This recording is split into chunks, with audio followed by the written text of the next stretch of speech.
തേടി പുറപ്പെട്ടു.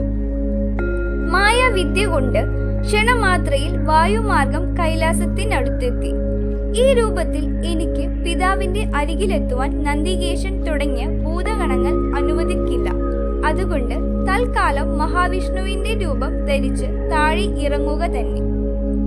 അങ്ങനെ ശംഖ്, ഗദ, ചക്രം, പത്മം എന്നിവ ധരിച്ച് വനമാല ചാർത്തി പൊന്നുണ്ണിമായ കൈലാസത്തിന്റെ പ്രവേശന കവാടത്തിൽ ഇറങ്ങി. ആകാശമാർഗത്തിലൂടെ ഒരു ഉജ്ജ്വല തേജസ് പോത്തിൻ പുറത്ത് വരുന്നതും അത് വിഷ്ണുവിന്റെ രൂപസാദൃശ്യം കൊണ്ട് താഴെ ഇറങ്ങുന്നതും ശ്രീ പരമേശ്വരൻ കണ്ടുവെങ്കിലും എല്ലാം അറിയാവുന്ന ശിവൻ മൗനം പൂണ്ടു. മഹാവിഷ്ണുവാണെന്ന് ധരിച്ച നന്ദികേശൻ ഭക്ത്യാധാരപൂർവ്വം സ്വീകരിച്ചു. ഭൂതവലയങ്ങളാൽ യോഗസ്ഥനായ ശ്രീ പരമേശ്വരന്റെ സന്നിധിയിലെത്തിയ മഹാവിഷ്ണു രൂപം ധരിച്ച മായാചാത്തൻ പിതാവിനെ സാഷ്ടാംഗം നമസ്കരിച്ചു. ധ്യാനനിദ്ര വിട്ട ശിവൻ കൈവച്ച് അനുഗ്രഹിച്ച് മടിയിൽ പിടിച്ചിരുത്തി പൊന്മകന്റെ ശിരസിൽ തലോടി.